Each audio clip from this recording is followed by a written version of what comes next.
senhor presidente, senhoras e senhores deputados e deputadas, membros da imprensa, internautas, cidadãos que acompanham pela TV Assembleia, hoje chegamos ao 8º dia de greve, 8º dia de paralisação do transporte público em nossa cidade.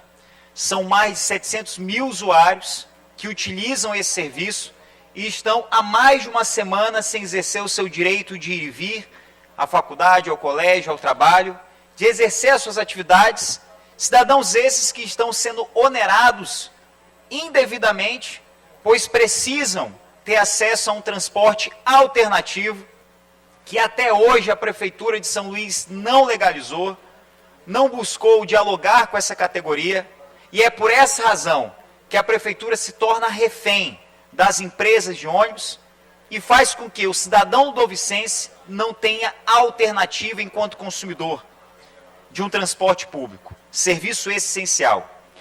Senhoras e senhores, eu venho à tribuna para esclarecer e acabar com algumas mentiras que são trazidas por aqueles que têm a oportunidade de informar as pessoas, mas insistem em mentir, em compartilhar fake news, talvez até por falta de informação, por falta de conhecimento acerca do transporte público da nossa cidade.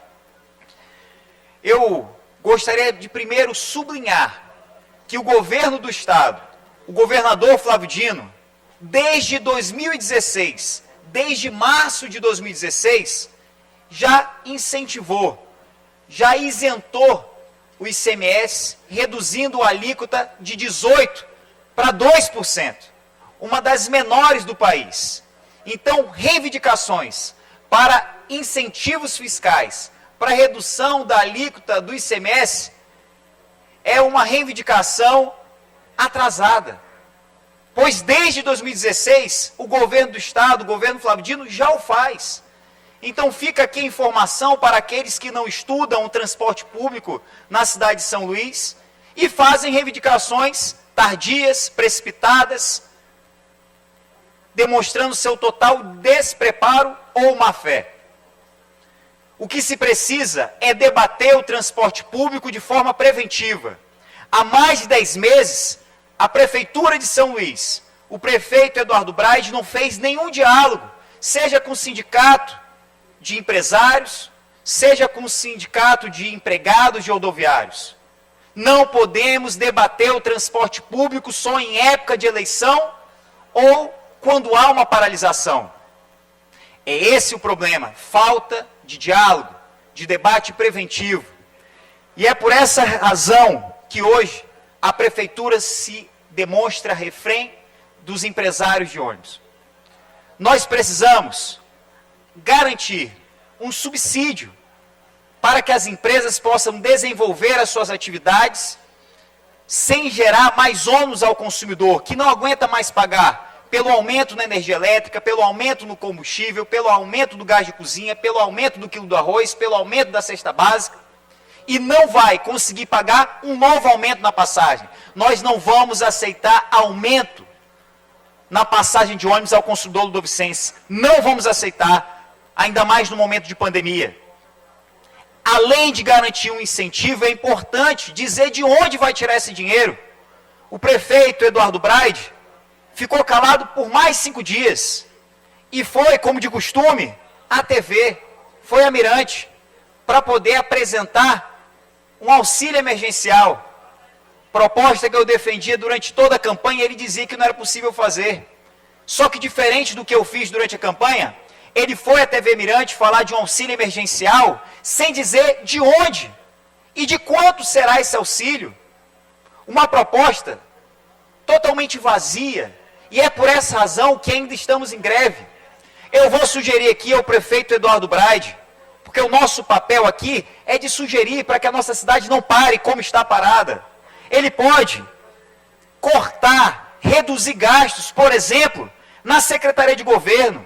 São mais de 72 milhões de reais, 72 milhões de reais por ano para a Secretaria de Governo.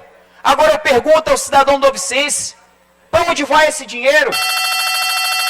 Qual política pública é realizada pela Secretaria de Governo de Saúde de educação, de infraestrutura. Não há uma política pública que beneficie o povo, as pessoas. Por isso, reduza os gastos na secretaria de governo e invista no transporte público da nossa cidade para que acabe com essa paralisação. Sugiro também que, ao invés de gastar mais de 10 milhões de reais com a empresa Enter Propaganda e Marketing, para ficar fazendo essas placas, colocando nas ruas da nossa cidade, colocando para sinalizar um bueiro que está no nível. Essa é a maior ação de infraestrutura do governo Braide. Ao invés de gastar mais 10 milhões com placas, com a empresa Enter Propaganda e Marketing, isso aqui está no Diário Oficial do município, utilize parte desse recurso para fazer com que o transporte da nossa cidade volte a funcionar.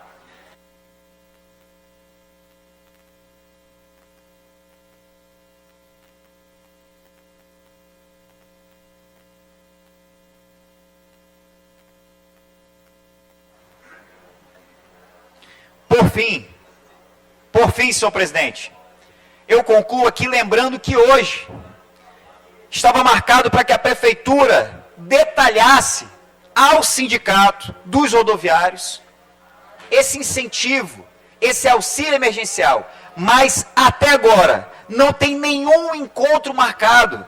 Até esse momento não tem nenhuma reunião, sequer sinalização de reunião. Sinal de que, infelizmente, nós vamos passar mais um dia sem perspectiva de retornar às atividades. Prejuízo ao consumidor, prejuízo ao comércio, prejuízo à nossa economia, prejuízo àqueles que acreditavam que ele estava pronto para governar a nossa cidade.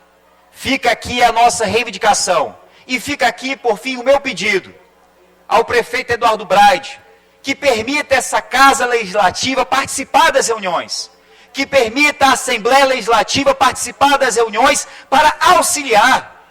Nós precisamos saber qual é o prejuízo que essas empresas estão tendo, qual é a margem de lucro que eventualmente essa empresa tenha por linha, quais são as linhas mais rentáveis, quais são as linhas que têm mais prejuízo. Nos permita auxiliar o seu governo, Eduardo Braide. Não faça as coisas às escuras. Permita essa Casa Legislativa, permita a Câmara dos Vereadores participar das reuniões.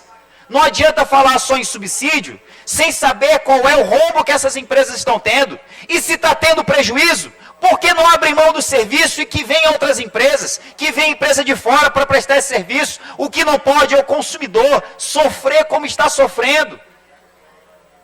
A maioria das pessoas da nossa cidade não tem condições, sequer,